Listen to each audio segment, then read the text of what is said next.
Hello and welcome to EBTV's coverage of East Brunswick High School sports. Today we're at the high school to see the Old Bridge Knights come in to challenge the Bears in a wrestling match, in a red division match.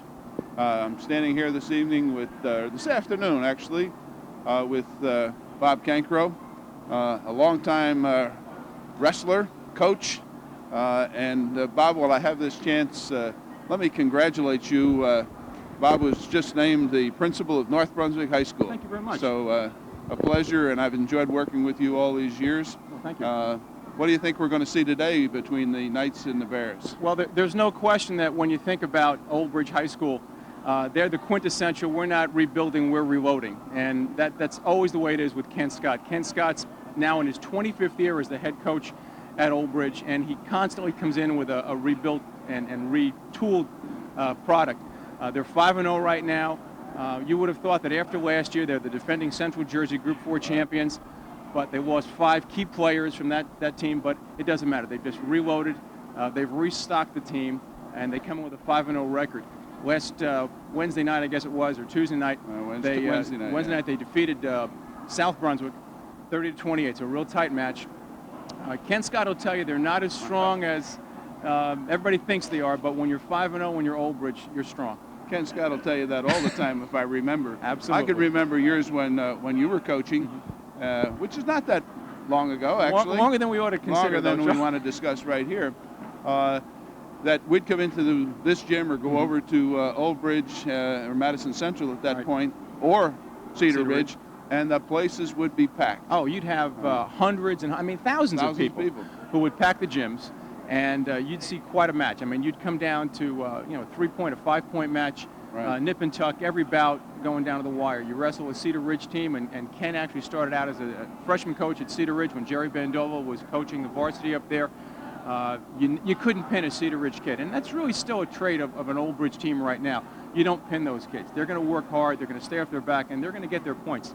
And that's a big difference. You have to not get wrecked, as we used to say. You can't give up those sixes. What are we going to see from the Bears today, Bob? The Bears are a very young team. They have a number of freshmen and sophomores in the lineup. You only have one senior in Kevin Hendricks up in the upper weights. You have 2 juniors as captains, which is always a very unusual thing with Brian Ackerman and John Clay. They're going to give you a tough bout. They wrestled well against South Plainfield. You look at the score, and it was a 20-some-odd point loss. But generally speaking, everybody was very satisfied with the way they wrestled against South Plainfield. And again, the Tigers are always one of the perennial powers in the red division. So it should be very competitive. And again, Ken Scott, who will tell you almost anything, has some concerns. He does not think this is going to be a runaway by any stretch of the imagination. Okay, well, we look forward to seeing the 2-6 Bears against the 5-0, 6-0 Knights. And we will be back in just a moment.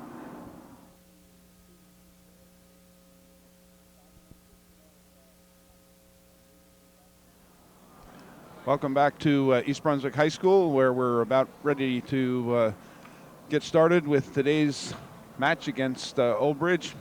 The red has the even bouts. That means that Old Bridge will have the even bouts, and they'll have the choice in the even bouts. The red and the green are the designated colors. It's a little bit difficult to pick those up sometimes, but we'll watch today's referee taking the floor, Mr. Kevin Rafferty. Officials are assigned by the Greater Middlesex Conference. We're just about ready to go here with, we're going to start today, Bob, which is a little bit different, right? We're going to start with 2:15. The rule has changed this year, Charlie, and where we have a random draw at the beginning of the match, and they determine where they start. Instead of starting at 103 pounds and working the way up the weight classes, they have a random draw, which has been done in college for the last several years, and this year they're mandating in high school. Okay, we have Fredella for Old Bridge and Hendricks for East Brunswick at the 215 weight class. Kevin comes in with a 7-5 record. He's a senior. He's the only senior in the starting lineup for the Bears this year, and he's done a good job. And we have Fredella for Old Bridge. I believe he's 7-7 on the season. He's a sophomore. He is a sophomore. So each period is 2 minutes, And there are 3 periods in a wrestling match, for those that you are not familiar with that. In the first period, the wrestlers start in the up position, and that's what we're seeing at the present time. As you might expect with bigger guys, usually 189, 215 and up, they're working upper body. Both guys are working from the waist up, with Kevin trying to get a Russian in there, underhooking both arms. Kevin's got a little bit of height on him, and I've always found that with the bigger guys, it's unusual to have that much height. He looks more like a basketball player out there. Is that an advantage or a disadvantage in a wrestling match? You get some leverage when you have some length, as Kevin does, but on the other hand, Charlie Friedella, the Old Bridge wrestler, is a little bit closer to the ground. Your center of gravity is in, and sometimes that can be a benefit to you as well. And both wrestlers are just warned for stalling. Kevin Rafferty not thinking that either man is really making a legitimate and a bona fide attempt at a takedown. Right. And so that's the referee's discretion, and that can come at any time he feels one or both wrestlers are not participating or trying to let the clock run. They tell you that you should call it the same in the first period as you do in the third period. That doesn't always happen. But one of the points of emphasis this year with the NJSI, actually with the Federation, was to call stalling more consistently. It's a very subjective decision, and it's probably one of the toughest calls that you get with wrestling officiating. And they did require this year that all the officials attend a specific a clinic or a workshop, if you will, on stalling, because they wanted a more consistent call. As we saw the wrestlers come back to the center of the mat, if the wrestlers go outside of the outer circle, the official blows the whistle and brings them back in. Of course, that's for an obvious safety reasons. And there have been many. There's the whistle for the first 2 minutes. The first period is over with the score 0-0. But as I was saying, there's always a controversy, or it seems to me over the years, many controversies. Was the inbounds, was the out of bounds?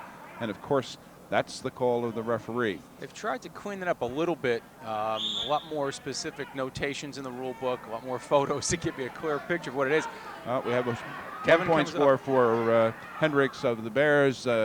He was in the down position and got up and freed himself from Friedella's control, and that's awarded 1 point for that. We're at 1:45 in the second period. It's going to be interesting to see, Charlie. Now, they went through 2 minutes with nothing happened in the first period on their feet, and now we're back up again, and they're really pretty much going to the same moves.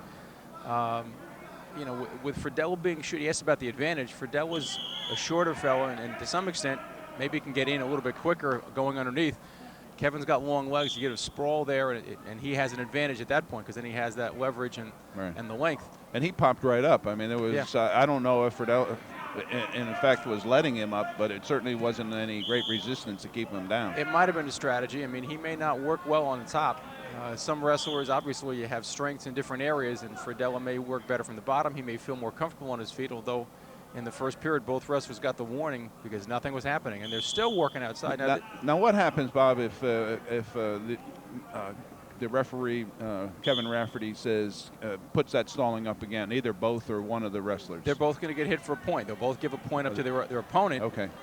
Theoretically, although you very, very rarely see it, I don't recall ever having seen it. Theoretically, both wrestlers could disqualify themselves together. By not wrestling. Carrying the action, by not wrestling. Your first you had a warning first, you have a 1 point, a 1 point, 2 points, and then a disqualification. Okay, so there's a warning and then awarding of points in 3 different situations, 1, 1, 2, and then disqualification. I don't think I've ever seen a disqualification either.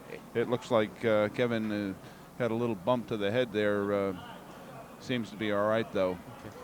Clash of heads, I guess you get that in boxing as well. Those wrestlers, is that often a problem, Bob? Well, you can see right there, and it's not uncommon for a coach to say, you know, get forehead to forehead, and you're going to hit that little point of your head, and that's where you're working from, because that gets you in closer where you're supposed to be. At least you know you're in there close to where you should be. And Kevin, they're still working around. You've got 20-some-odd seconds left here in the second period. Kevin now trying to work underneath a little bit more, which probably is an advantage if you can get in there. Yeah, I was just saying that. It looked like they were kind of still dancing around as they did in the first period, and I understand they're dancing. That's kind of a tough euphemism. Thing. That's a euphemism, correct. Well, Kevin, I think, is getting a little more 8 seconds remaining in this period. Kevin is getting a little more aggressive. I think a little more aggressive. He seems to be initiating a little more of the moves right now but still not an awful lot. They're playing back. And it's just pushing and shoving. The period's going to come to a close, and we still have a 1-0 score with Kevin Hendricks up with 2 minutes to go.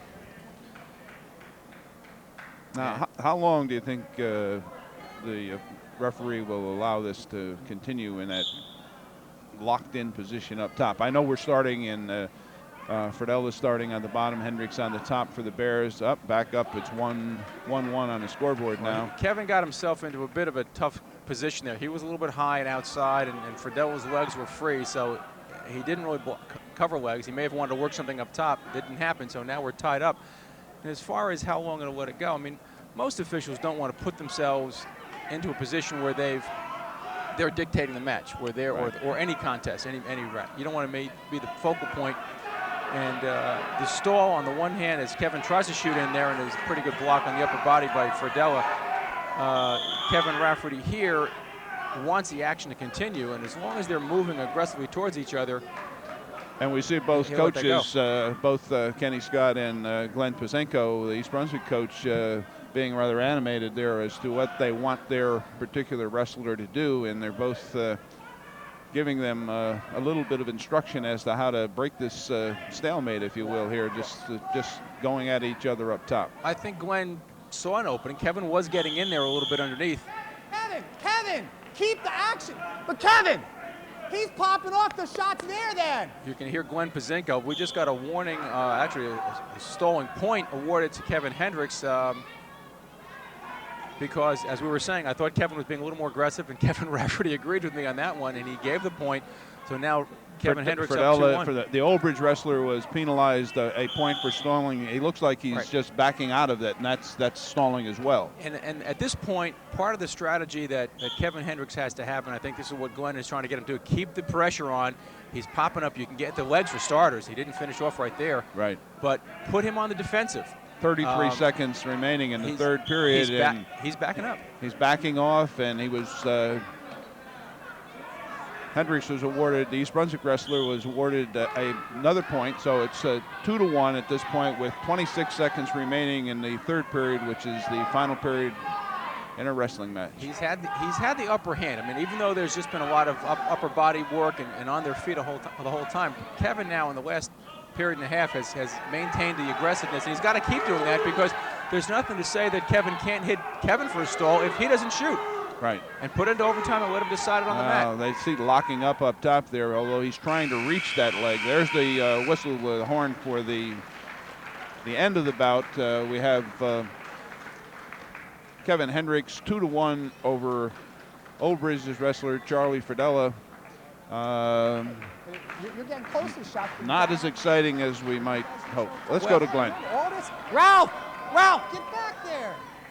Not ready. Okay, you got to be more aggressive, though, okay? We have Glenn Pazenko mic'd over there, so we're able to periodically hear what he's talking about. And he was telling Kevin he had to be aggressive. And towards the end of the match, he did put the pressure on to the point where Friedella was seen as backing up, got the point. He won it on stalling points, which is not how you want to do it, but a win is a win, and the Bears go up 3-0.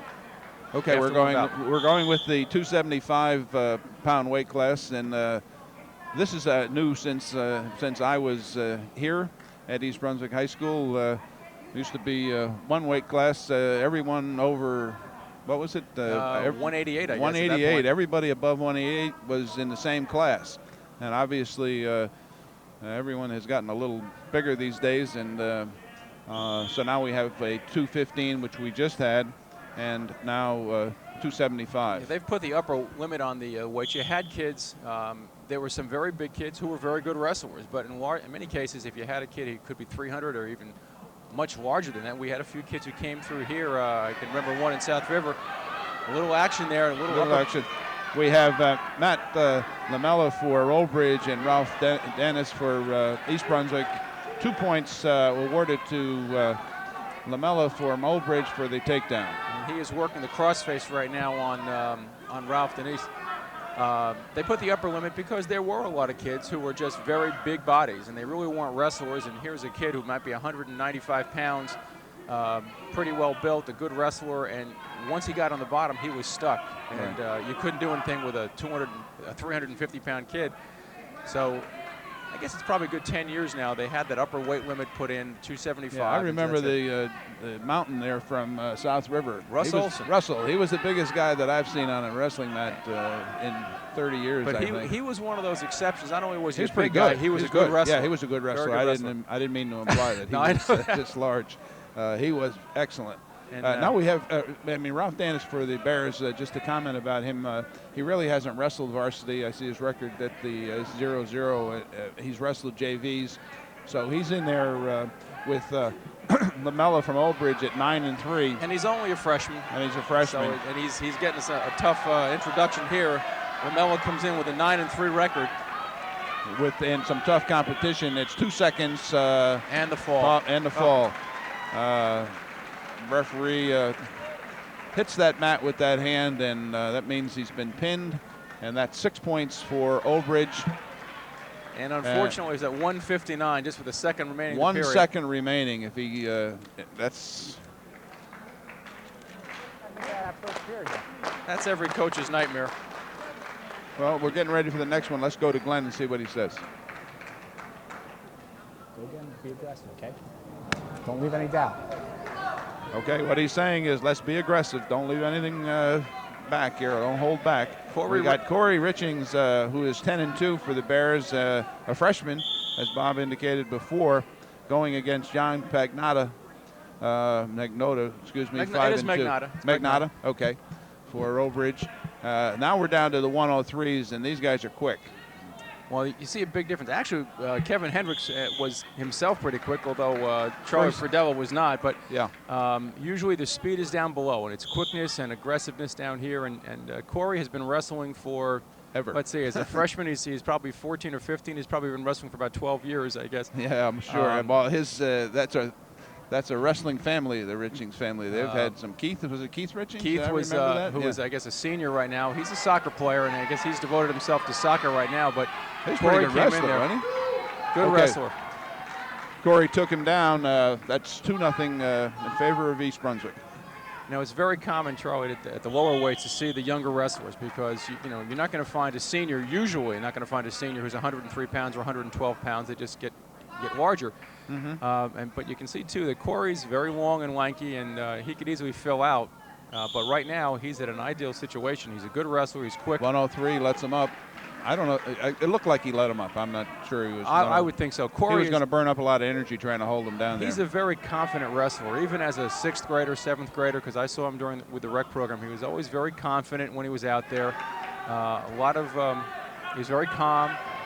Very seldom would get frustrated. He's locked up in there. He's locked up. He's going to be in trouble. Magnotta got in on the legs pretty well. Now, if he can hang on there, Kevin could call a stalemate because neither man can improve their position. And that's Corey's advantage. Look like he's going to turn him around here. He's coming around there, though. He's got to get the leg out and break that lock. Stalemate. We're going to get the stalemate. Referee Kevin Rafferty declares a stalemate. That's when neither wrestler can advance or throw another move, and nothing can happen. So we need to come back to the neutral position. And nothing can happen without jeopardizing their own position. So they really have to jeopardize and possibly their safety as well. So we have we're back from the upright position, and you saw Corey shooting there to try to take down Pagnotta. Another shoot. I remember, Bob, and I'm going to probably do this throughout the day here, so bear with me. And if it, okay. I remember Coach Toto, Anthony Toto, Antonio. Sure. He could pick your ankle walking down the hall and put you on your back. I think. And we've had some great wrestlers over the years here at East Brunswick. You've got a lot. But he's one I remember picking that ankle. Coach and his, I think it was his cousin Walter. Walter was a cousin, and the Totos were another wrestling family. It seems to run in that way. Yeah. I mean, families are into wrestling or basketball or whatever it might be, and certainly a lot of wrestling families in East Brunswick over the years. Well, you have. It's a special breed, and we were talking about this earlier off the air. It's a special breed of person who wants to wrestle. It's not easy to get out there all by yourself and put yourself on the line, win or lose. And so back up. A quick escape there by John Pagnotta. That was the beginning of the second period. 1:44 in the second period. It's now tied 2-2. One takedown by Corey Richings of the Bears, and 2 escapes for Pagnotta from Old Bridge. And Pagnotta seemed to just jump out of bounds there, although maybe he was trying to make a circle and come back and get behind Corey. Pagnotta a little bit shorter than Corey, and you can see a little bit filled out up on the upper body. A good shoulder build. I don't know what grade Pagnotta is. I think he's a sophomore. He's a sophomore. So that 1 grade difference sometimes can make a difference. He's trying to work that front headlock right now, pressuring the head. So they're trying to push the head down and then turn the shoulders. Get some leverage, and that's And not a position as a wrestler you want to be in. He's got a to takedown. Good quickness there as Pagnotta comes around to take the lead 4-2. Now Corey's got to get up and out of here. And he's doing that. He's facing him, but John still has some control there. Goes with the double arm, but they're out of bounds. We have 52 seconds remaining with Pagnotta up 4-2 on Corey Richings. Now Corey's first move here is to get up and get out of here. Well, he's working his way up. He didn't explode off the whistle, and that may be his sometimes strategy. you see that, right? I mean, sometimes you see that wrestler try to explode, and other times they just kind of stay there and make their move from the mat. Well, it's sort of wherever like they're comfortable. It's sort of like in basketball or football where you'll call a timeout after you see what the defense has done. Okay. And to some extent, with some wrestlers they don't know what to do, but in some cases they may be saying, okay, what's he going to do first? And you may feel confident enough that you can recover from whatever he's doing. And so if this guy is going to grab for your ankle or chop in an arm, you may want to get a sense of where he's coming from. And another whistle out of bounds. The wrestler's back to the center of the mat where Pagnotta still has control for Obridge. Although Corey looked like he was going to get out there, Bob, but he didn't finish it. Well, John has pretty good control on the legs, and Corey's got to get those legs out. He's getting up. That's not a problem so far, but he's allowing Pagnotta to hang on to that leg and the ankle and maintain some control there. And just 17 seconds remaining in this period. Corey will have choice in the third period. He tried to switch there, but left the arm behind a little bit, and John was able to pull him back. Right. We're down to 7 seconds, 5-4. Let's see if he can get out. No, he's out of bounds with 3 seconds, and they'll come back to the middle. 3 seconds enough time to get you out, Bob? Well, I was thinking the same thing. It's scary. We're thinking the same things, Charlie. It is scary. That, there are some wrestlers who just let it go, but there are others who say, 3 seconds, I've got a chance to get a point here.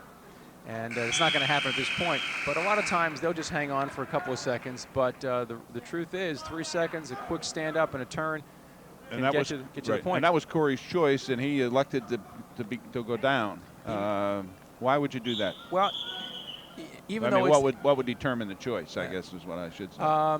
Again, it depends on your feeling. He wasn't able to hold him down. Wasn't able to hold John Pagnotta down in the second period. He got out pretty quickly. So he was concerned that if he took control, they'd pop up and it would be 5-2. Right. So he's going to take the bottom where.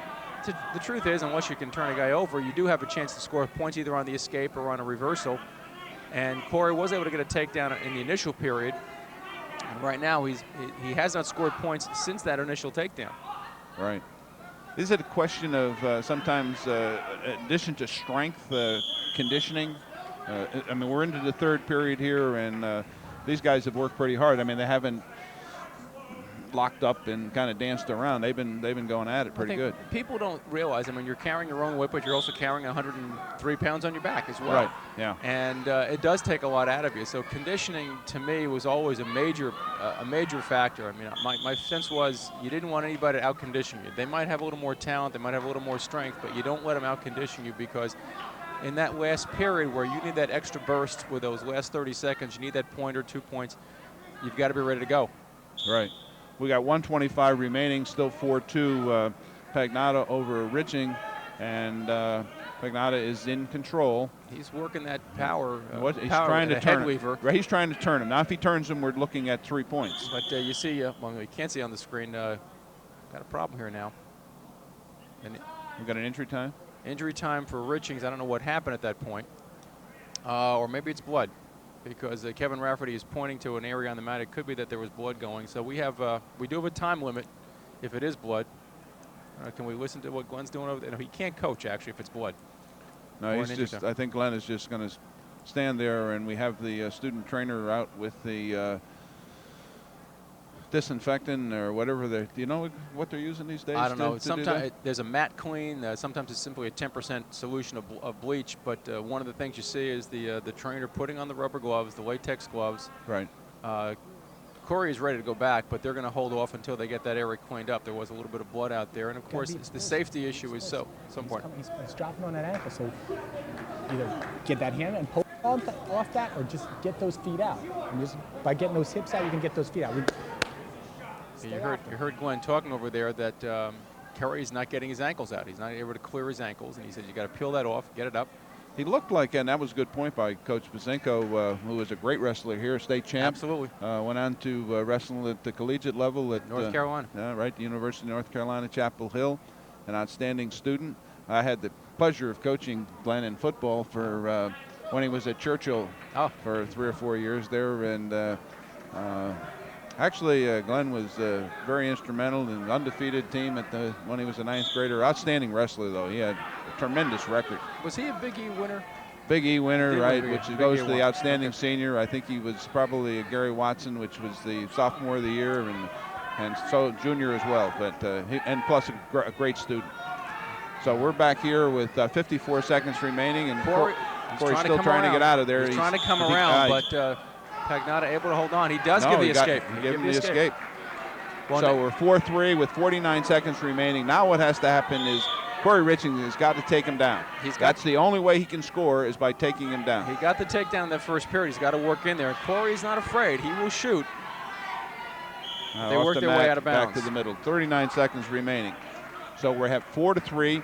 Corey Richings against John Pagnotta. Well, what we need him to do is to take him down. He's got to take him down to score. And of course, when you shoot, you got to keep your balance, because if not, Pagnotta will reverse him and take control himself. Especially with that upper body strength, he's got to penetrate. Yeah, looks good. like he's a little stronger than Richings up top. And certainly that's a factor. We're down to 26 seconds. Referee brings him back to the middle of the mat. Corey tries to shoot, but to no avail, and they're backed up on the top. So at this point, even if John Pagnotta were to be stalling out and try to prevent anything from happening, there's just not enough time for 2 calls. And Kevin. So it's got to. Kevin is looking, so because people are hollering. Well, is he stalling? Is he stalling? We're down to 4, 3, 2, 1. That's the end of the match. The Old Bridge wrestler John Pagnotta 4. East Brunswick Corey Richings 3. Tough match. Both wrestlers, I think, a lot of promise there. A freshman and a sophomore. Very good. A lot of promise. John Pagnotta has sort of waited his time over in Old Bridge, and Corey, as a freshman, just popping in there and doing a fine job for the team. His record falls now to what do we have? Well, 10-3, I think, which is. But for a freshman on the varsity level, and Glenn has put together a very tough opening schedule. I mean, okay, here we are at 112 here for Old Bridge. Justin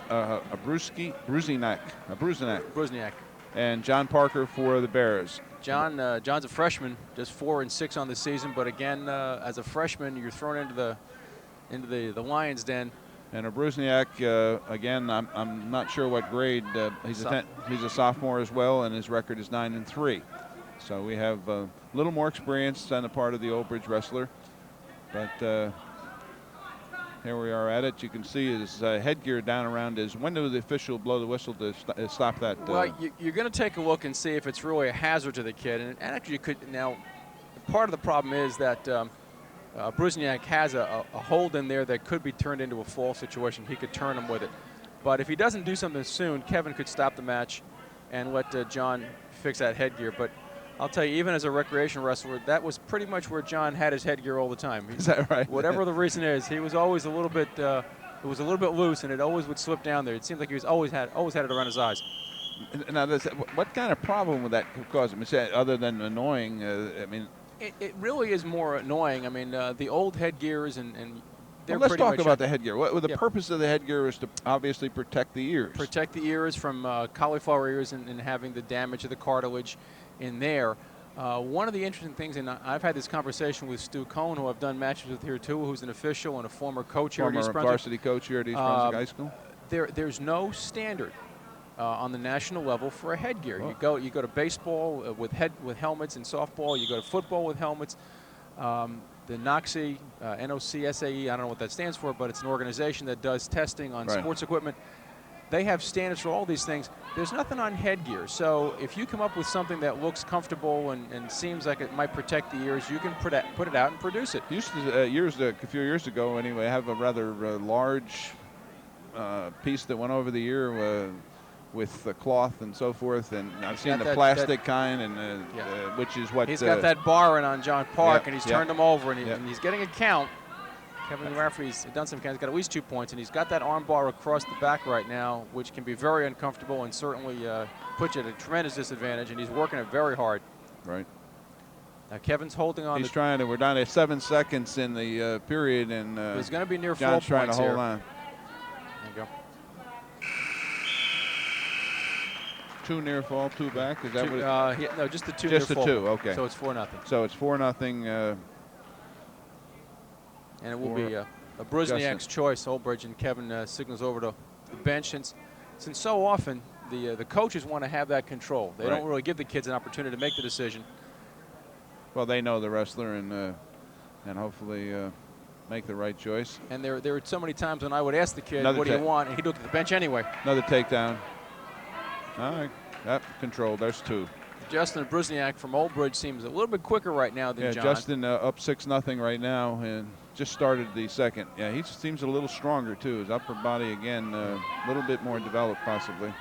Well, of his 9 wins this season, 5 of them are by pin or a major decision. So he's aggressive. He's aggressive. He's not gonna. What is he working for now? He's look like he's got far side cradle. Cradle, right? I remember that. that. He's got that cross face in there, and the far side cradle. He's trying to lock the legs up. I think this was one of Coach Bazinko's moves here. This cradle. Well, we were talking with Ken Scott before the match, and there he is. Brings him through. He's going to have a back count again. John, he's in trouble. He's in trouble now. Well, once that cradle gets you, it doesn't seem like too many guys get out of that. It takes a lot of strength, I guess, to get out of there. And it takes a lot out of you. Even if you, he's trying to pry the leg too a little bit to free that and put a little discomfort on the other side. Right. Even if you get out of it, so now, it takes a lot out of you. So he's got at least 2 points, and he's got probably more than that, right? Well, now I'm looking at. He's got 3. Okay. So we're at 9. 9-0 right Scoreboard now. showing 9-0. So we're in a position right now for a major decision. Major decision, Bob, being what? 8 points or more on the margin of victory, up to 15. Where at 15 points you have a technical fall, and he is.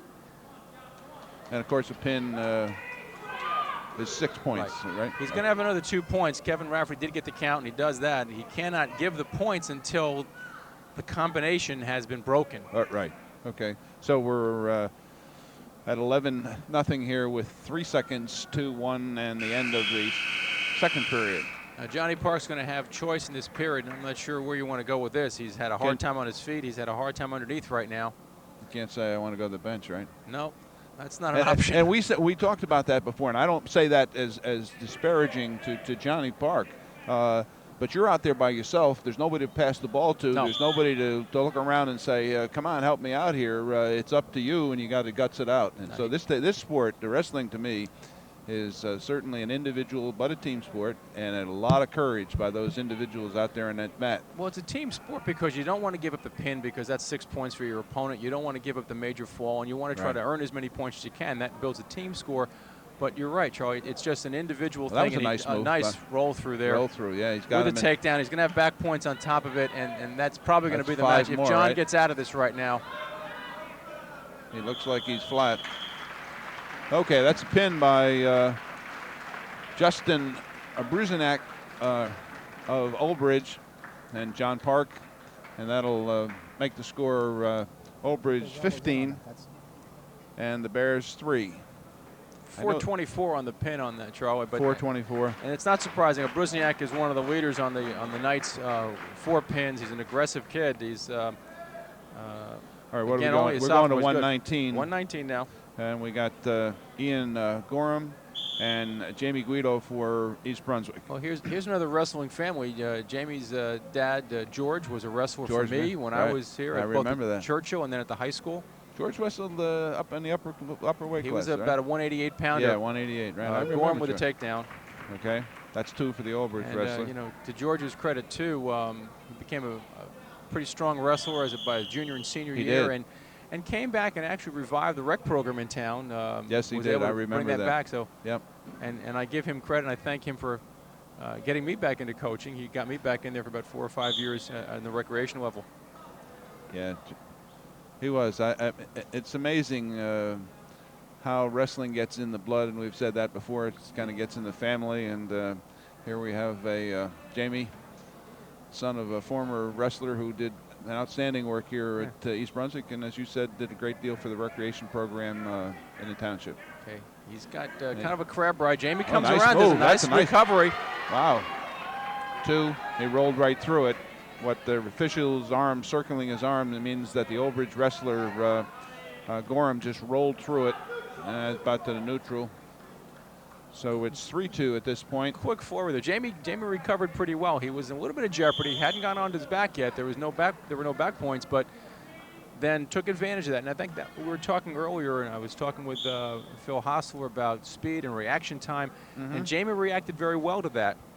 And the Old Bridge wrestler gets right in and takes that knee, and boy, that puts you in jeopody, doesn't it? I mean, well, that's yeah, where you want to be. Now he's going to roll and get on. That's 2 for a takedown for Gorham. Ian Gorham is a senior. He's a senior, and with a 10-1 record, so he's one of the Jamie leaders. Jamie's a junior. I had to look for a second. It's a junior, right? He's a junior. Yeah.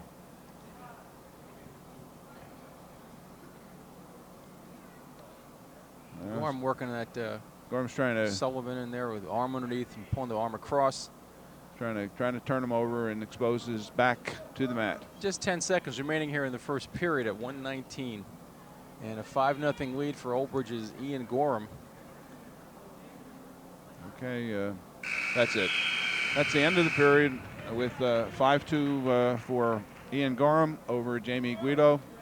And it's Jamie defers in the choice there. He had choice, and you have the option of letting the other guy take the choice and taking the choice being up or down. Up or down, okay. or neutral. Or neutral. Which again is a change from. Oh yeah, we used to the have old some. days. I remember in the old days we used to have some guys that wanted to be in the neutral position. Couldn't do that. What you end up, if you had the top, you end up letting the kid go so you could be on. And but then you had to give it the point. But they give the they option changed now. that. They changed that option. Okay. We have another takedown by Gorham of Old Bridge, making the score 7-2. We're just into the second period with 1:35 remaining. Now, see, Jamie did a good job, and he's kind of in the same position here that he had in the first period where he got those points. He's got to get out and recover. Come out. He should have the neutral. Neutral, 1 point, 7-3. And what Jamie's got to take from this, now Gorham is now a he's very got good, the leg. Gorham's a very good wrestler, but Jamie's got to take some positives out of this because he's done a good job recovering on a couple of moves, getting a reversal in the first period and getting the escape in the second period. He did a good job in both those. The other wrestler who was real good. Gorham is 10-1, I believe, coming in here. Gave him an opening, and Jamie took advantage of it. So I think Jamie's got to watch this tape when it's replayed and look at that because he did a good job in both those situations. He's got to keep facing him now because Gorham's trying to hook the leg, and he's done that. He's now got for the control takedown. Again, too. So now it's 9-3 with 48 seconds, 47 and counting in the second period.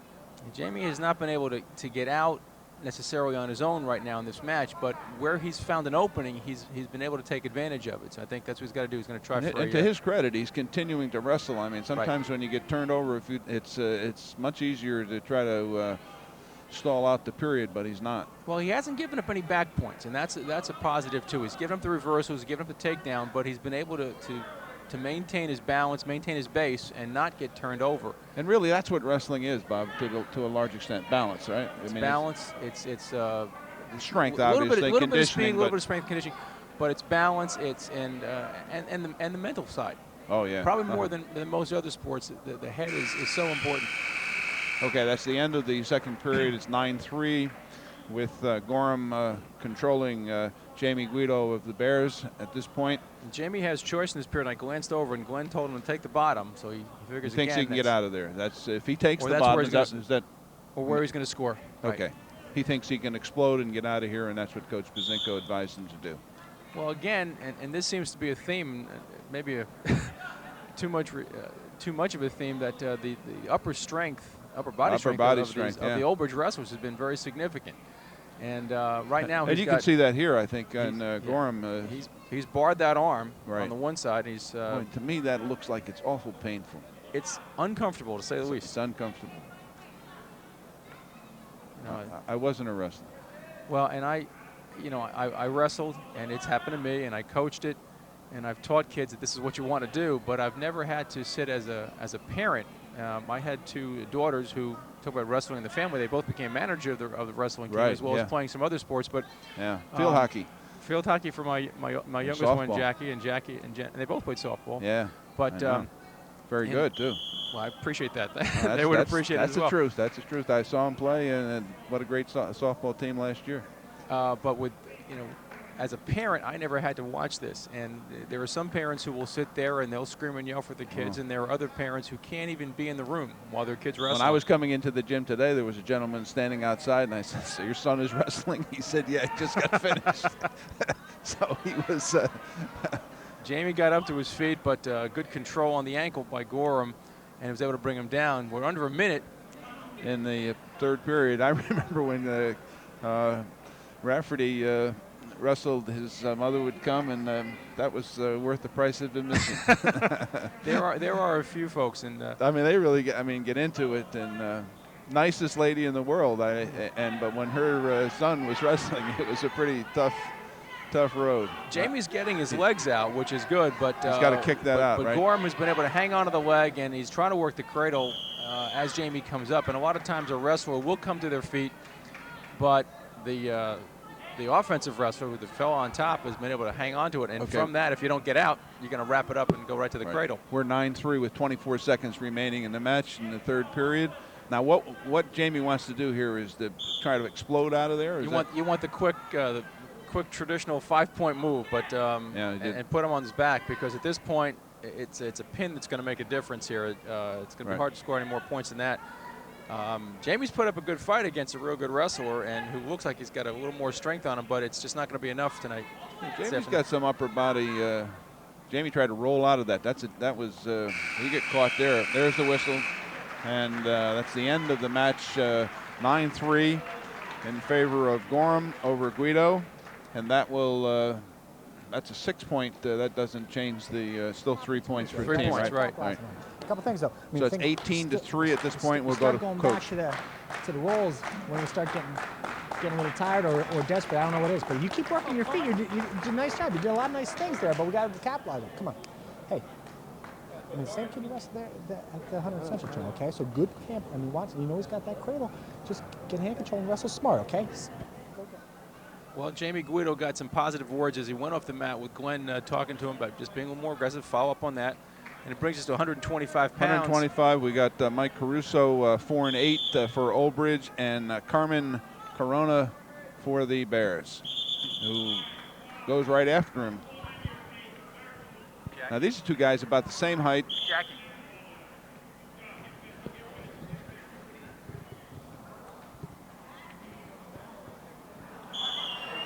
Carmen Corona is 2-8 for the Bears. Carmen's a sophomore, and he's been He's a wrestling sophomore. the rec program. He's come through. He's a very emotional wrestler, and if he stays focused, he can be a real good one. He had a good match against South Plainfield last week. It was a tough bout, 1-0 loss. Good but he wrestler. wrestled And South Plainfield. They're the cream of the crop in the county right now. Although for years. But a good bout. Yeah. And he was very aggressive, and he wrestled well. And the 1 point was just on the escape, which he gave up voluntarily. He wanted to take advantage. He thought he might be able to do more. Coach gave him the word to cut him loose. All right. Oh, look at that. Down. Carmen takes him down. He's got him on his back. Work the head and arm. He's got to keep his belly Now, down. he doesn't want to get too high. Is that right? No? He doesn't want to get too high. He's got to walk to the head. He's got to keep walking around to the head and lock it up. He's got it locked pretty well. He's got it locked very well right now. He's got the head and arm in there. Got to lift the head, belly down, put some pressure in there. And the one thing you don't want to do is let it go right now. There's that crossface that we were talking about before. Well, that's a good defensive move by Caruso to try to put some pressure on the opposition. Yeah, that hand in your face or the forearm or whatever. Got to lift the head. Yeah. He's got to walk it right there. Ooh, look good. How long does he have to, if those shoulder blades are both 2 down? seconds. 2 seconds. 2 seconds, but that's a long 2 seconds. And no official wants to give you a cheap pin. He's got to lift that head, though. He's got to keep walking to the head. Because as the head goes up, the shoulders go down. Right. So he's got to lift that. He's going to try to straddle him now, but that's come across now. Come all the way across. He's got 15 seconds. He's going to try to come all the way across, keep the half Nelson, pick up the far side, and lay back with it. Not going to quite make it. He's going to get the 3 points out of this. 5 seconds. I don't think he's got enough time. Well, he just got. No. Oh. Well, to Caruso's credit, he hung tough in there and fought him off. And Carmen had him pretty locked up pretty well. Carmen Corona with 5 points in the first, and it's Old Bridge's choice. Caruso has the choice. And that's got to be a confidence builder for Carmen. And he defers, right. He deferred, and Carmen's took going bottom. Down, took the bottom. That means that Carmen is confident, as you can be, that he's going to get out of here. He's got to feel pretty good about it. Can't hold him. One of the things that Glenn said, and I didn't realize this when we were listening to his comments to Carmen before he went out, was that this is the same kid he wrestled at 100 Central, the 100 Central tournament back in December. Right. So he knows the kid, and he knows what he can do. And he mentioned that the kid's got a cradle, and it looks like he's going for a far side cradle right now. Caruso, yeah. He's got that head, but he's got to. You can grab that head and get yourself in a lot of trouble, right? Well, I mean, with your balance, yeah, because you're exposing your back, because you're right. rocking back to reach for that arm, and you know, it's the one thing you tell young wrestlers: don't reach back when you're on the bottom. Comes to his feet, he's trying to peel the hands off. Back down. Pretty good strength by Caruso, brings him down. Has that 2-on-1 underneath. Corona's got pretty good development there too, as well. He's always been a pretty solid kid. I mean, even as a 4th or 5th grader, he was always very strong, very physical. I think he's a lacrosse player too. Enjoys doing that. And his younger brothers also wrestle.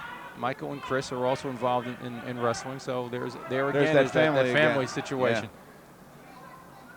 Well, he's made it exciting here. He kind of rolls through, but he's out of. Well, that was a pretty good move. He's taken a few chances, but I think they're calculated chances. So it's now not when like you roll like treasure. that, you once again are exposing yourself to getting caught. Is that? Well, there's a lot of exposure and danger there. But generally speaking, I mean, if you're going to roll through, you've got to make sure that you know where your legs are, you know where your back is, and so when you make that move, you're carrying something through on the other side, with carrying the other wrestler, your opponent, through. Right. He's so getting now it used to be. I remember you can't clasp those hands together. Is that right? When you come back on the mat, they give you some reaction time. Okay. He's hanging on right now. He's not really doing a whole lot. I mean, he's trying to bring him down. I mean, Caruso's just trying to hold on to him, and and again, some referees. Now, the clasp of hands is a penalty. Is it? Do I when remember you're on the that? mat, it's a 1-point penalty. The same type of thing as with a warning. It's a 1-1-2 out. Oh, there's a caution. Now the caution was that he didn't wait for the official to blow the whistle to get started. It's like a false start at false football. Start. You jumped. Okay. You jumped before the whistle. Little offsides there. Okay. Carmen's trying to get out. He's getting to his feet, but he's letting. Not finishing it. Sort of like not the same move, but. Richings was doing the same thing in his match. He would get there, but just couldn't finish it. Now Carmen's not finishing it, but he's also at one point there. He's got a little roll there. He's got to face him a little quicker on that one. If he kept coming and faced him, he would have been out of there. Now Carmen kind of threw his hands out at one point there, a few seconds back. Yeah, like he's. What is he doing? He's not doing anything to me. Yeah. So we're at the end of the second period, moving to the third. 5-0 for East Brunswick's Carmen Corona. Mike Caruso for Old Bridge has taken bottom, and now it's good aggressiveness. Put him back down. That kind of stuns you. That takes a little. I was just going to say that. I was just going to say that to you, Bob. That's got to hurt. Takes a little steam out of it. And I'll tell you, if you land the wrong way, you lose your breath for a second. I mean, and quite honestly, if you slam him down on the mat, which you're not allowed to do, that can be a disqualification. Well, if it's like that. Dangerous? Is that what that's called? That's a slam. That's a 1 point. That's 1 point for Caruso. So it's 5-1 in the third period with 1:37 remaining. You can lift your opponent up. You can bring him down. I'm trying to think of the East Brunswick wrestler who used to like to do that, but that was a few years ago. There were a few. That was a few. You have to bring your opponent down under control. It may not look it, but you've he's got to out. be under control. All right, that's Mike Caruso is out. We're back to the neutral position, and we have 129, and it's 5-2. Now, Kevin Rafferty's going to keep an eye on this situation because you've had the slam. He's come back with a point on an escape, and right off the bat, off the whistle, both guys are kind of poking at each other's heads. So you don't want to let the thing get out of hand because right now I think Mike Caruso feels he's got a little momentum coming back. He's turned the tide a little bit with a couple of points, and he's only down by 3. Right. Carmen's Carmen's got the head and arm, which is what he started off with, and that was always something he liked. All right. As soon as Caruso kicks over or tries to defend himself, and he does, he's 7-2 now with 54 seconds. And he's going to get back points. Takedown. He should get back points. Oh, 2 back, so it's 9-3. 1 for the escape, right. And that was at the instructions of the coach. Coach Cancro said, let him up. Let him go. Because he thinks he can take him down again, obviously. Well, now you get a 6-point lead. Okay. And, 30 seconds to go. Where's the break point on the scores, Bob? So we instead of 3, it's 4 or 5 points. I'm sorry. If the score is 10-3. 10-3, it's a 7-point margin. Okay. You get 11-3, now you're at 8, and that's a 4-point victory. And I think Glenn may feel that here and there, if you can sneak a match here and there, you might make a difference in the final score. Okay.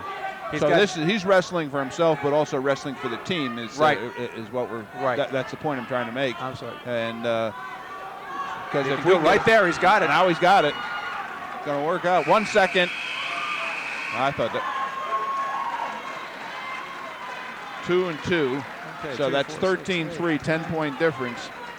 So that's a 4-pointer. That's a 4-pointer. That was a real good match for Carmen Corona.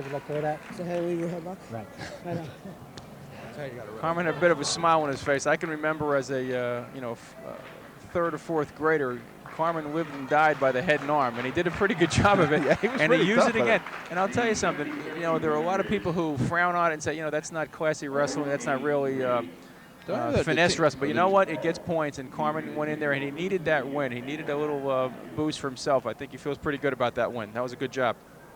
I have 7-18. The scoreboard, I guess, hasn't changed I yet. have 7-18 too. Okay. As well. We're at 1:30.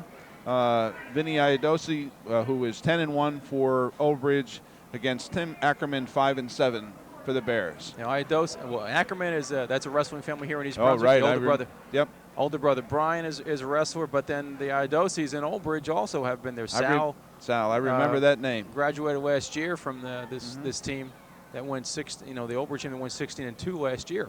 Right. So again, that family. Well, if you get some good families in there, that's nice. Oh, it sure is. If you get them to move into town, that's even better. I have to watch that recruiting, though. Okay. Iadosi lets Ackerman go. He, took him down for 2, and so it makes the score 2-1. He let him up. He obviously thinks he can handle him and bring him back down. Yeah, he must. He felt he got the takedown pretty quickly, and again, he's got the length and the height on Tim. He's a real long wrestler, and obviously he felt the leverage there was in his favor. Well, and 10-1. What has he done with that 10-1? Vinny is 10-1. He's got 5 pins. 5 pins. And 2 majors. So he's a point scorer. Yeah, he just got a takedown again. So now the one thing Tim Ackerman's in a little trouble here. We have 56 seconds remaining, and that's a tough position to stay off your back for that long. He's got sort of the grapevine on the legs, and he's stretched out the arms. But Tim does not go over easy. Tim will fight you tooth and nail. They got him back off there.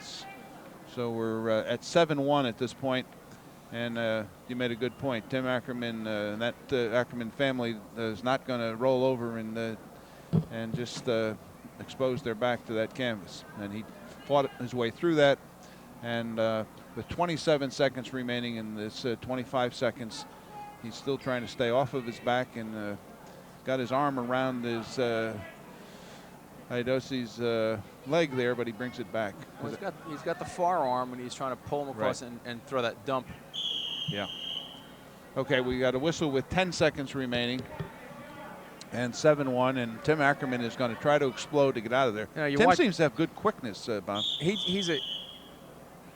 Well, that was a false. That was too quick on the part of Vinny Iadosi. You got a caution on that one.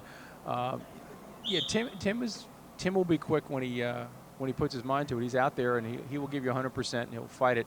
You know, you saw him run back into the center circle. I mean, Right. here he's down 7-1 in the first period. He's getting pushed around a little bit. And going back but for he's more. ready to go. Yeah. He's ready to go. Timmy Ackerman deferred on that. Right. And, So we're going to go neutral. which goes back to what we had said in the beginning. It looks like Iadosi feels he's got an advantage. He gets a single in there, goes in on the kind of a modified fireman's, if you will. Right. But Timmy trying to keep Hold his on hips to out. that. He's got an underhook and trying to fight his hips outside. Not in a real good position, but he's. How does Iadosi break that? I mean, can he step over? Is that what you want him to do here, or what? Well, at this point, I mean, he's trying to hook Timmy's head Right. and work for like a cradle. And Timmy's exposing his back. Now there's no takedown yet, so there's no points. Now there is. Well, he didn't move. Timmy didn't move quite quick enough to No. get to. You can't score back points unless you've already got control, which means either a takedown or reversal. He's got the takedown. Okay. So And we're up to 9-1 at this point. And I think he's got some account there, so Timmy's giving up some back points. But again, Tim's got to work his arm through between the bodies. His left arm will come through and fight that. But you know, Iadosi is stretching out on the far side. And one of the problems, though, Bob, isn't it, trying to get that left arm through, is that you then expose the back even a little bit more. Well, he's turning in now on the body. Right. So which is right. what he just did. Yeah. Which is always nice when they cooperate and they do what you just say they should be doing. Okay, we're up to it's 12-1 Iadosi, and Ackerman's back on his knees and off of his back, which is where you want to be. Timmy will not give up easily. I mean, he may end up giving a technical fall here. He's got an 11-point margin right now, and a couple more turns, and Iadosi could pick up a tech fall. Right. But you know, 26 he's seconds not going to remaining here. He's not going to give up that 6-2 easily. All right. I don't know. And what is Iadosi trying to do now? He's got a single leg in, and he's going to try to work the upper body. Okay, he's trying to turn. I see. I see the single he's got in there. Now he's going to try to roll him over. And he's got just a half, and he's bending that arm back. He's got to be careful because it's possible you could have that stop. It's somewhat potentially dangerous. And 2 back points, exposing them back. 14-1 after 2 periods. A 13-point margin right now, and Timmy's got the choice, and he's chosen the top. He's had a tough time on the bottom right so far in this match. So he's going to give it a shot and see if we can make try to turn him over. One great moment here. Kind of let him up easily there, but maybe that was still by got the design. leg. Yeah, still got his leg. Not a good position though. But now you have to do something with that. He's got to pull that back in. He's Okay. got to work his way in, and it's not easy because again we were talking about height difference, and Iadosi is stretched out there quite a bit. He just picked up a point now. He's got a 14-point lead, and a takedown right now for Iadosi would end the bout. Unless he took Timmy to his back, in which case, right off the move, in which case he'd have a chance to pin him. But he's got him down, so they got to 2 and exposing the back. So they won't stop it until Timmy gets out of there. He gets out of there, and he did, so they do stop it. Okay, that's. And he gave him 2 on the back as well. But Timmy fought it, and you know he had what looks like a better wrestler in the situation with Iadosi. He certainly had the record to show for it. But you didn't give up the fall. And sometimes those 1-point wins, 1-point differences make a big difference. So we're moving on to the, I said 135 before, it was a 130. We're moving to 135 right now. Nick Vander Walk and Brian Ackerman, his brother. Okay. Well, Brian is one of the co-captains on the team. Captains, right? A co-captain. 7-4 record. And as a junior. And Vander Valk is a senior with a 4-4 record. So this could be a good bout. It could be an opportunity for Brian to take advantage of the situation. And the team score at this point after 130 is 23 for Old Bridge, 7 for the Bears. And the match is really far from over. I mean, it really depends on a lot that happens here. Generally, you might say with the record of an Old Bridge and compared to the record of the Bears right now, it may be a foregone conclusion, but you know what? There's a lot of wrestling to go on in here, and you still got some good matches coming up and some good wrestlers coming up for the Bears, right? And an opportunity to pull out a few of those wins and maybe change the scheme of things. And that's where it goes both for the team and for the individuals. I'm sure none of those guys that are left there, even if the score was out of reach, and it's not at 23-7. Right. You don't want to go out there as an individual and get put on your back. No, you know, there's something about being a wrestler and just being a competitor, any athlete. Competitor, yes. You don't want to give that up. Brian's got the single, trying to switch it over. Nope, no points. Could not finish it.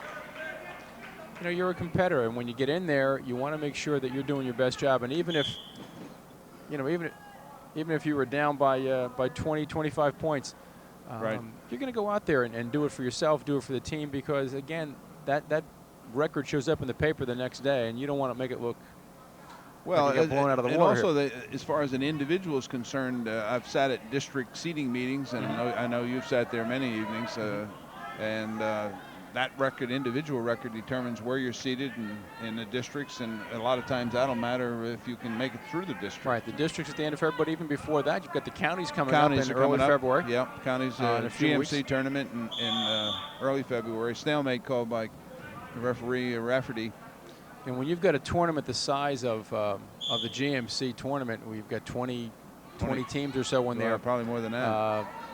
You know, it's so tough to predict. I mean, you can have a real good team, but you've got other, depending on where you're spotted, where you're seated. And that's why you're out here working hard every time to be as seated as high as possible. You want to get the greatest advantage. And Brian gets the takedown just at the buzzer. Good job. Before the buzzer. Good hustle.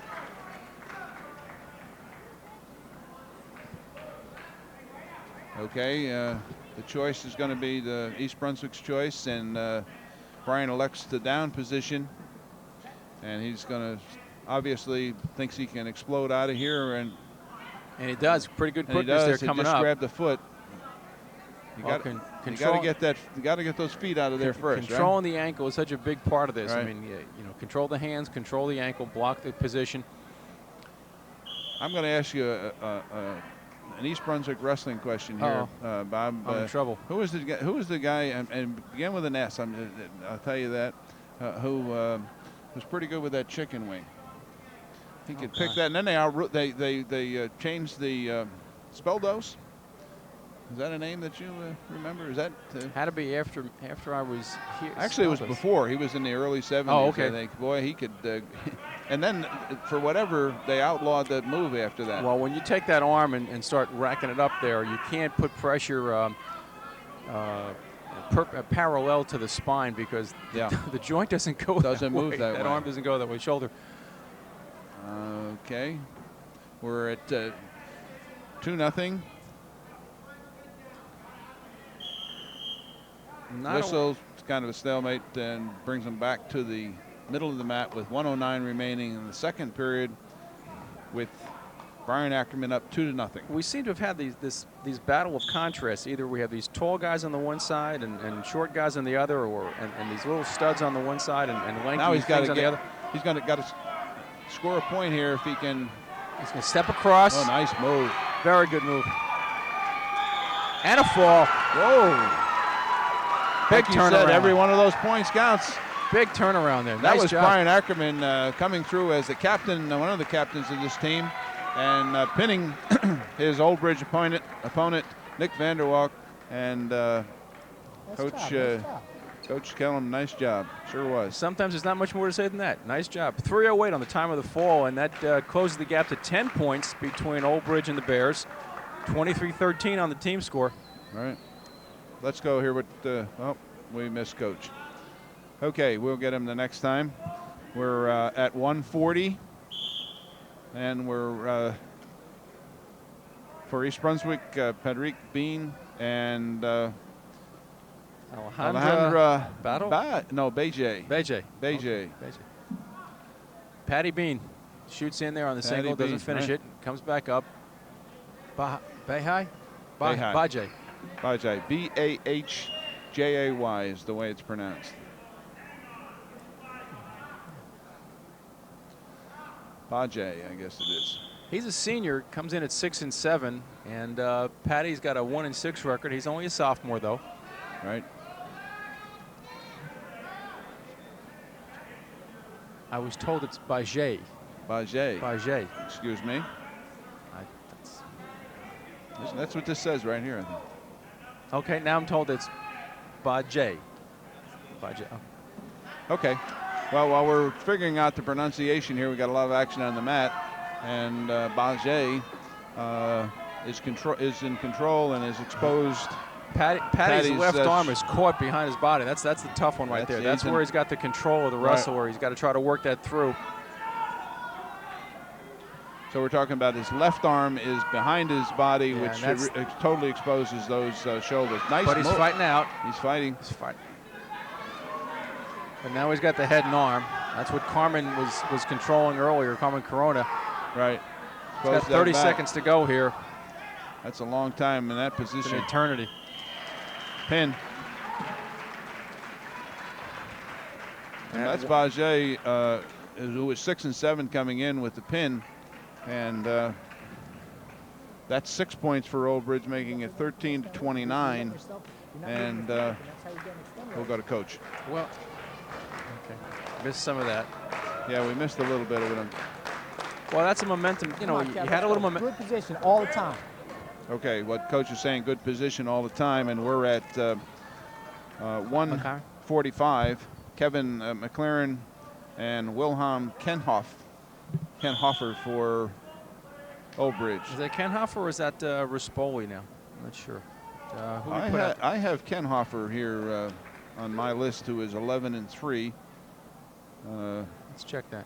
That was the information that I was given. You're right. It is Kenhofer. Okay. Kenhofer. 11 and 3 against Kevin McLaren. 0 and 3 for the Bears. Again, a young wrestler.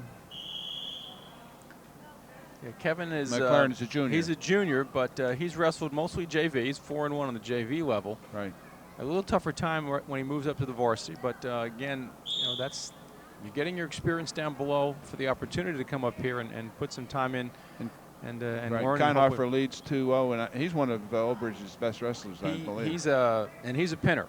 He's a he pinner. leads the team with 9 falls. Give credit to one of their assistant coaches, Ron Mazzola over in Old Bridge. Does a lot on the statistics. He's a computer whiz, and he provides us with all kinds of stats. And it seems here. like we don't have quite as many in East Brunswick, but Coach Pazenko also gave us a very interesting sheet on. We have plenty of stuff there. Plenty of information. It's 2-0, and the back is exposed. And he's in a tough situation now. That is your standard look from an Old Bridge wrestler. You got that, what was a half, and he locks up that upper body. Throws that leg in to stretch him out. When you get stretched out, you don't have any leverage to stay off of the back. Okay, that's a pin, a fall for the Old Bridge. Wilhelm Kenhofer over Kevin McLaren of the Bears, making it 35 for Old Bridge, 13 for East Brunswick. In our opening, we were talking about the big difference sometimes in a match is just not getting wrecked and not giving up those points. Let's go to coach, see what he says here. I don't think he said anything. No, I think he said get out there and let's go. Let's go. We got Matt Merrigan for the Bears, 4 and 1 against Ken Laufer for Old Bridge. Laufer is a senior with a 3 and 4 record, and Matt Merrigan comes in at 4 and 7, just a sophomore. 4 and 7. I must have wrote that down wrong. I have 4 and 1, but that's. Let's see. Well, yeah, 4 and 7, 4 and 8 on another sheet I have here. Laufer gets At in any on rate, the he takedown. got the takedown, so he's up 2-0. Trying to work, trying to turn Merrigan. Got that, digs that forehead into his back, and that feels that's a good little, too, right? It's a little pressure in there to keep him down, but it's a little bit of a discomfort too when he runs him across. He's not going to get the points out there. He's on the line. And I guess he had it before he went out. Well, he had it, and then I think that Merrigan was able to roll when through you saw it. the referee just signaling up and down, that vertical signal. At that point, they crossed over, so he wasn't going to get any more of a count. So on he the, exposed his back, and that's why it's 2. Right. So now we're at 4-0 with 1:03 remaining in the first period. Puts him back down to the. Merrigan tried to get up and is brought back to the mat. Exposed the back, trying to get over. Matt turned himself, I think, the wrong way there. He turned the wrong and way, exposed himself too easily. Got a long 46 seconds going in this period, and he Fights fought his way out of there. Nice move by Matt. 3. So it's 7-0 for Old Bridge. It's got to break that wrist control as they come up. Yeah, right. He's trying to turn him. He rolled through. See, right there, he rolled through, but he left himself exposed. Unfortunately, they were out of bounds when they did that. But that's Ken Loeffler. Looks like a stud out there for.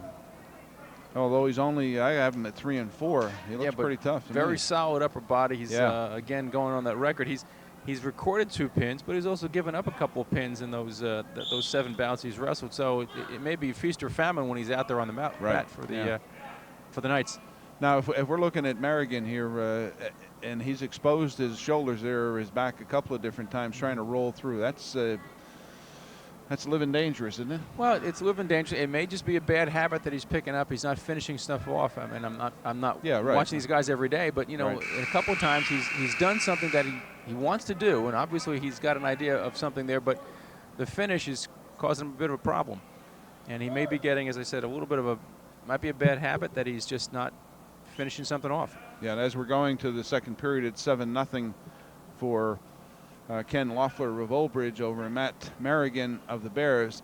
But the thing I like about Merrigan is he's certainly tough, and he's got himself in a couple of bad positions, as Bob Cancro has pointed out, but he continues working and continues to get himself out of trouble. Matt's a tough kid. He's a tough wrestler. He'll never give up. He's just working a very simple half, and sometimes that's the best thing to do. Right. He let his hip slip underneath there a little bit, and he gave up the reversal. So he lost his leverage on that. Lost the control. Oh. Now, see, he tried to slide through again.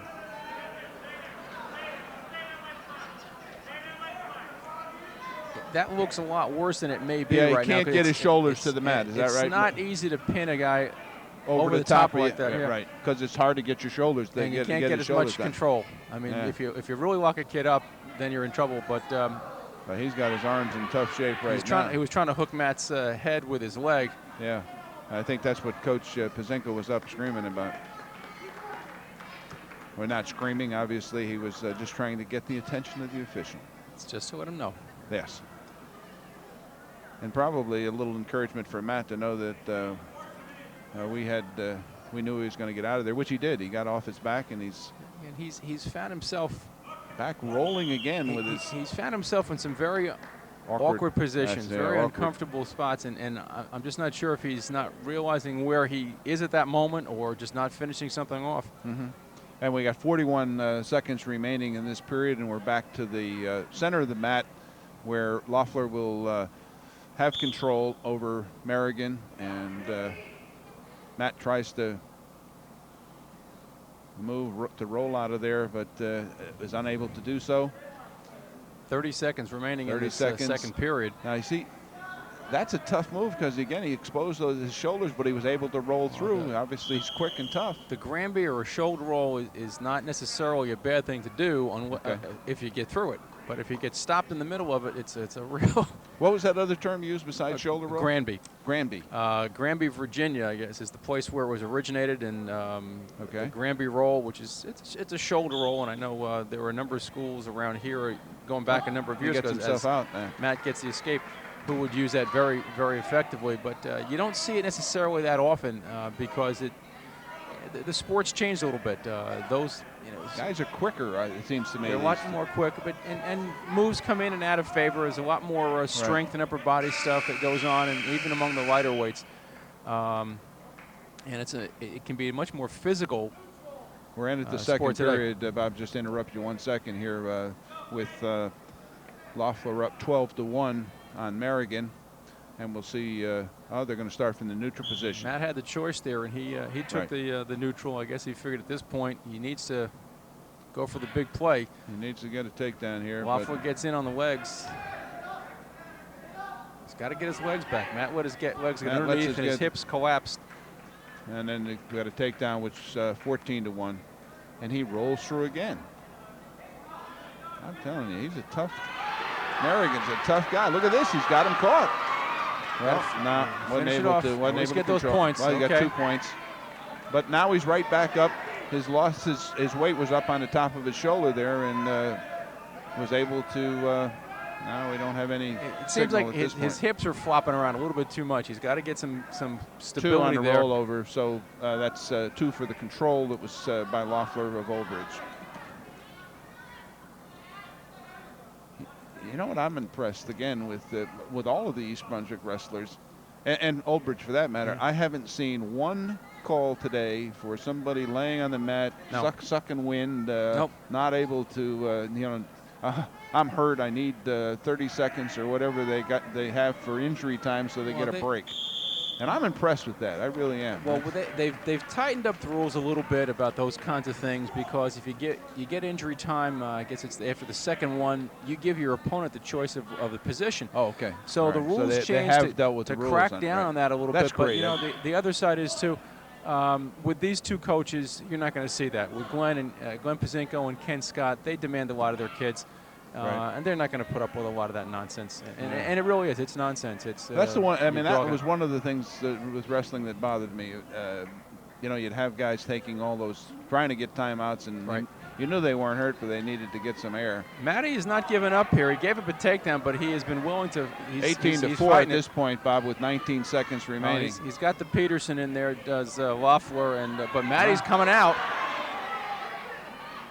And he's.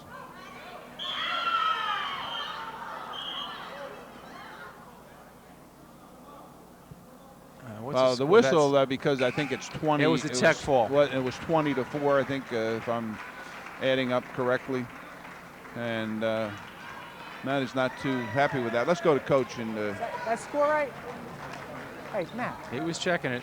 I'm telling you, you have got to start listening to us. That whole time you're flipping flopping on the mat. You're not going to do things from there. You got to realize you get it once in a while, and then all of a sudden you start getting confidence. You got to start doing moves out there. Okay, come on. You're better than that. I mean, you got. Oh, let's go. So that was a 5-point victory for Loeffler. Tech fall. And what Glenn Pazinko was saying is, let's see if we before we get to this one, we're at 160, if I'm right, and we're 160. Andrew Orek for Old Bridge, and Nate Mull of. For the Bears. Yeah, Nate comes in with a 3-5 record. He's a junior, and Orek is a senior with a 3-7 record. But each of those three wins have been a pin. Okay. Now, as you were saying before, Bob, I didn't mean to cut you off. No, well, Glenn was saying somewhat what we were saying, that Matt's his weight was flopping around too much out there. He said you can't be flip-flopping out there. So the weight was not under control. He was doing some good things here and there, but he's got to finish up. He said you've got to do some moves out there. That was a roll through there. I mean, no control was gained, but it looks like the Old Bridge wrestler Orek is in control, and it's 2 points for a takedown. On the one hand, you give up a tech full, and that's not a good sign. But Matt fought a few things off pretty well, but as Glenn said, just not enough really control on the hips and his balance, and he just was flopping around too much, giving up too many points on easy moves. But Glenn said he's better. To his credit, I mean, he didn't take the day off here. No. I mean, he wrestled hard and continued in spite of being in poor position several times. He gave up a bunch of back points, did Matt Merrigan, and that says, well, you're on your back, but you fought out of it each time. Part of the problem was, as Glenn said, you didn't have to do that. If you had a few more moves in there, you would have finished those off and maybe given yourself a better chance at a win. All right, we're still with 28 seconds in the first period. Orek is up 2-0 over Nate Mull. Nate is trying to get out of there. How does he get out of this? There, you slip. That's what you have to do. Slip that you arm slip the arm through, and you come up on top. You don't need me here, Charlie. It's all coming back. It's all coming back, Bob. You got this. It's all coming back. Well, you filled in on a number of different positions as a coach. I mean, I remember when you took on the golf team one time. Well, that was. But I didn't learn anything there. I mean, I love wrestling, and I haven't been as active in watching the wrestling as I used to be. We had some great teams and some great coaches, including yourself and Paul Quirk, and of course our first coach set the tone for everybody here. Mr. Jay Doyle, the first wrestling coach in East Brunswick, was an absolutely class person and a class act, and all of his wrestlers went out there and worked hard, and he set the tone. And we've had a great history of wrestling here at East Brunswick High School. Jay Doyle was the first athletic director, first wrestling coach. Right. The athletic field is named after him, and well deserved. I mean, I never had a chance to meet Mr. Doyle, but I worked for him and coached. I was an assistant football coach when Mr. Doyle was AD. Nate coming through on that again. The same thing he did in the first period, was able to work that arm through and come up on top for the for a reversal. Right. We're in the second period. 1:20 remaining. 4-2 for Nate. I did have an opportunity to coach Jay Doyle's son, Mike. Right, Mike and Jimmy. Just Mike. Just Mike. Jimmy was younger, right? Jimmy was younger, yes. But Mike was a good wrestler. He was a very good wrestler. Tough kid. Yep. Good kid. And of course the two daughters, Kathy and Susan. Susan was a field hockey player and very competitive. Okay, we're at 4-3 now with the escape. Mo on a nice single, got in there on the high crotch and just came in there. And he's got the control and the takedown for 2, which makes it 6-3 with 41 seconds remaining in the second period. He cut Orak loose, before this most recent move, and I think he felt pretty good on his feet. Even though he gave up the initial takedown, I think he feels a little more confident now. He's picked up some points. He's got 2 reversals in there and been able to fight off some pretty deep control by Orak, and right now has a 6-3 lead and sitting on top with about 18 seconds to go here in the second period. And Nate's a junior, and he lets him go, so it makes it 6. That's okay to let him go now, but you only have 10 seconds remaining in the period. So if once you're going to come right back in on him for the takedown, I know he felt he was losing a little control there, but you gave a point up there kind of easily. So what you're saying is that he might have been better advised to try to hang on as long as he could with only less than 10 seconds. I think it was, you said, was 8 seconds. Unless you're going to come right back in on that. You you can score within that period of time and pick up some points. So as we go into the last 2 minutes, the third period, at 160 pounds, it's Nate Moe at 6 and Andrew Orak for Old Bridge 4. So we got a close match here, and Nate's in control. Tried to throw a half in there, or at least put some pressure on the head. Mm-hmm. He's got a cross body ride in there on the leg in. When that wrestler gets up and the other wrestler's on his back, most often I see officials blow the whistle and gets a dangerous situation. Yeah, well, if he's got a leg in there, especially if he's lifted up off the mat, and that's the key thing. If he's lifted up off the mat, you have no control, and if that kid just decides to fall back, then you are in a hazardous position. Situation. Okay. So they'll break that as potentially dangerous. I'll tell you what, Andrew Orak from Old Bridge got some arms on him there. He's tough looking. He's big kid, but I'm not sure I want to go out there with him. But Nate's doing a pretty good job. He's got the control in there. Yep. And we got 1 minute remaining in the third period. Have to keep putting pressure on the head now. Orak's doing the right thing. He had some hand control to try to keep Nate from putting in the half or putting some pressure on the head. Nate's got to keep working because at this point, he's got to slide that. He wants to get a half, or what is he trying to do here? The cross body ride. He's got to take he can take his time. He's got him in there as long as he's got that arm and the wrist. His weight is. Oh. He's in decent shape. If I was Orak, I would have continued. And he didn't. He switches to the Turk. Right. Well, it looks like it could have been a Turk. He didn't have the arm, but he's got the. He's got some. 6-5, 3 for East Brunswick for Nate Moe for exposing his back. So in 9-5 with 17 seconds. Good job. Got him, controlled him. Now we're up to 11-5 with 11 seconds remaining, and Nate Moe has taken control of this match, and it looks like Orak is saying, well, it's history here. Yeah, Orak went for the head and arm. He figured that was a desperation. I'm going to put this thing over. Yeah, but when he didn't get it, it looked like, and Nate Moe made a nice move there to put him down. Orak kind of said good night. 11-5, which brings the score East Brunswick 16, Old Bridge 40, 4-0. And we're getting ready to go to 171, and we'll go to Coach Pazinko. Come on, Jay, let's keep it up, okay? Good position out there. Jay Solitsky's coming out for the Bears. Jay and, Solitsky and Mike Wojcik, who was one of Old Bridge's better wrestlers, and they got a lot of good ones, and he's certainly one of the better ones. Long, and looks like he's going to be quick. 10-2 on the year, senior Wojcik is, and Jay comes in as a junior, 2-6. Jay's been wrestling for a while. He's an experienced wrestler, but and thrown into the fray as a freshman, as I recall. He's been in there for a while now. And Wojcik very long, but also pretty built on top. Well, Wojcik looks like a real stud. This is a tough weight class, if I remember. Got that arm. Got to watch that arm. Well, take that arm straight across. Got to be careful. Can't bring it up, otherwise you do have a possible illegal hold. Yeah, you wind up with one of those arms that dangles. Okay, 1 point for Green. 1-2.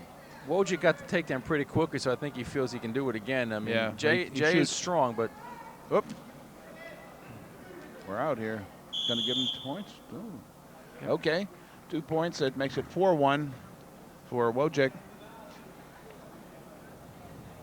See if Jay can explode out of here. We got he's 1 minute remaining in the first period. 1:01 actually.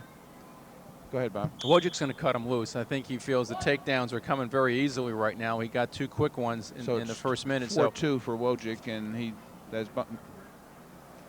I started to say Coach Cancro has said he thinks he can take him down, and he did, and he's closing that back he's again. Got so the leg we're at in, 6-2 right now, and the leg is in, and Jay's looks like he's in. He's got to keep bellying down. He's got to come down the other way. Why would he let him go like that, Bob? He just didn't feel comfortable? He might not have felt he had enough control to really pin him, and he's going to work now to the cradle. He got the back points, and sometimes once you've got the points and you've got as much as you can get out of it, as with anything else, let it go and start again. It's going to be hard to pin him in here, isn't it? He's got him, well, I guess he's got to drop that right shoulder down. He's got the cradle. He's got to drop got him pretty tight down. Yeah, well, that knee is way up. Knee in the side, pop him down. Yeah. And he may or may not get there. He's got 10 seconds remaining in the period. And again, this is taking a lot out of Jay Solitsky. Taking a lot out of me. I'm getting tired here watching this. 3 points. So we're at 12-2 for Wojcik. And I don't know what he did last year in the States, but he looks to me like a guy that's going to be around as a county champ and possibly districts and so forth. He looks like a stud. Although this had a clock problem that didn't get reset. Not reset to the 2 minutes, and that was the reason for the horn. All right, we're in the second period with the score 12-2, Wojcik, but he looks like he's been around before and very quick. To be very honest, I don't recall, Charlie, what his where he was in the past and what he did last year. Quick takedown, a quick escape, and another takedown again. So we're now at 16-3 with 1:47 in the second. Wojcik is just. I think he's just a tech fall right now. He's going to try to get some points unless he can take them right to his back right now. Well, in other words, he knows that he's confident that he can take him down. So he just going to let him up. And he just signaled he's going to let him go. Now, what do you do if you're Jay? I mean, he's in a tough situation. You try to keep those legs back. He's been able to get in right there, like on that high crotch single, right, and get the takedown. And you've got to react and just get it out of there. And he's giving him the one, and the next takedown, and we're done. Right. It's 5-18. So the next takedown is 20. 15-point spread, which makes it 5 points.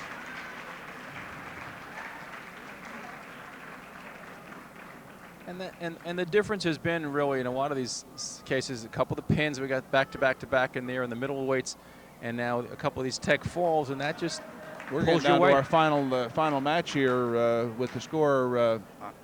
I think it's 45, isn't it? I have 46. 46. 46. 46-13. 46-16. 16. I think the 16 right is away. right. Don't let him think he can. 45. Okay.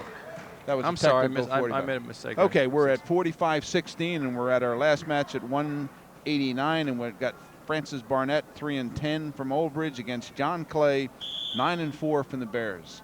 And John is John's a junior. A junior. He's one of our co-captains, tri-captains, I guess.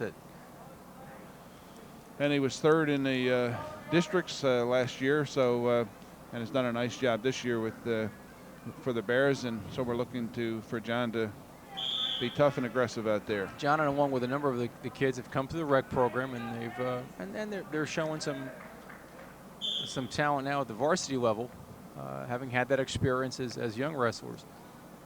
And Barnett is, as I indicated, 3-10, but looks like a rather muscular young man as well. He's a big kid. Big kid.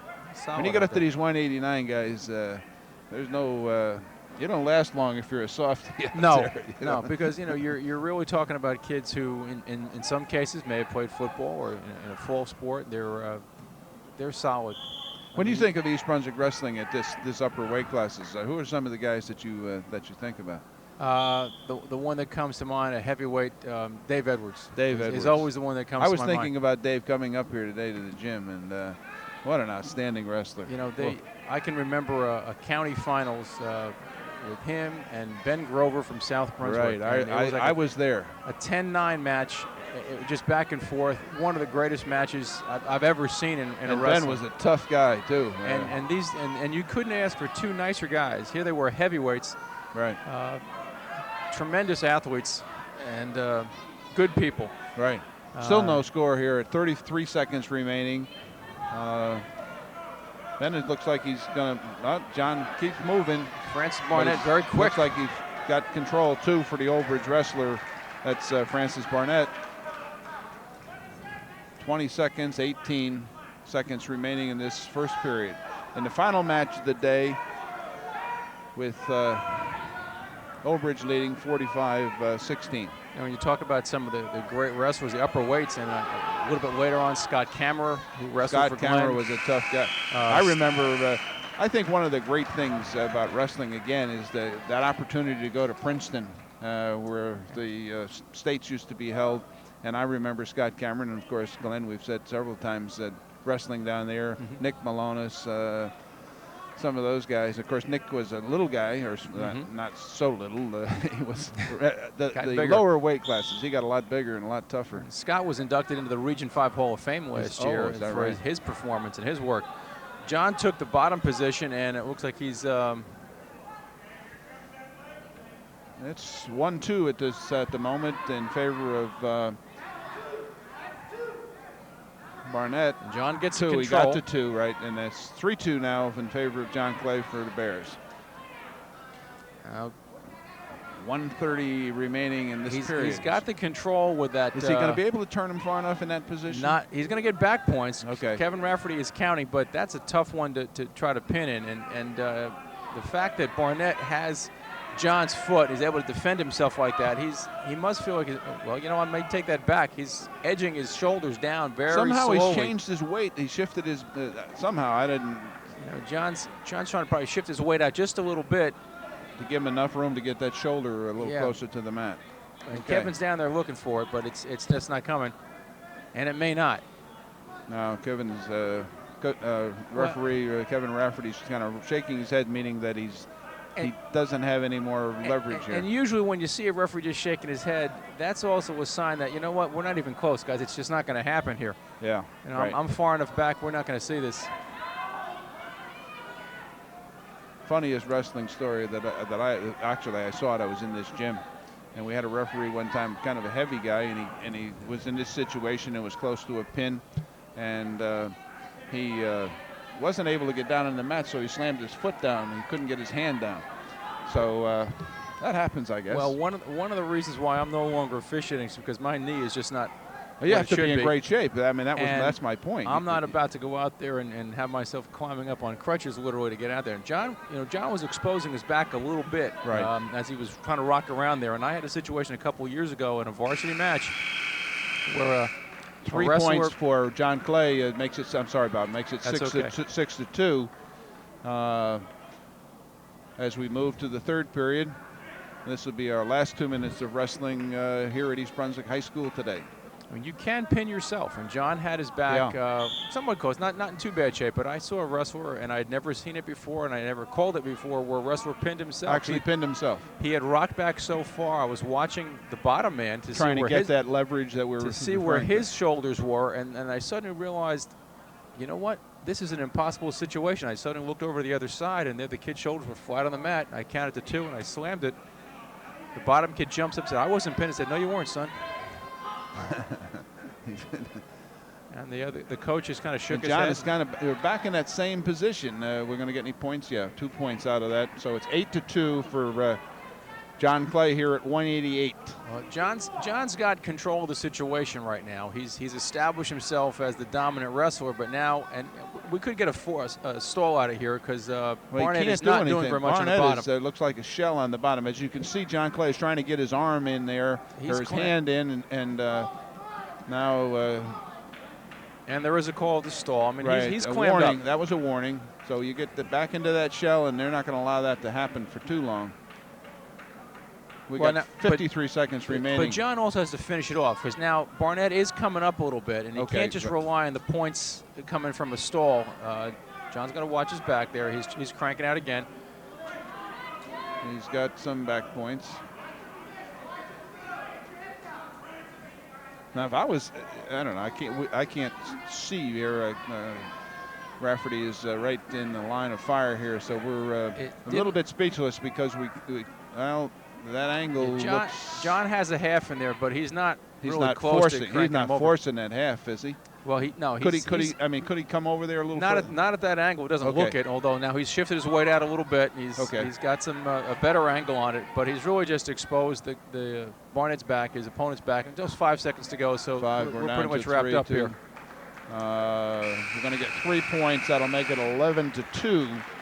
So that's a 9-point victory. A nice sportsmanship by John Clay, patting his opponent on the back and saying, "Nice job."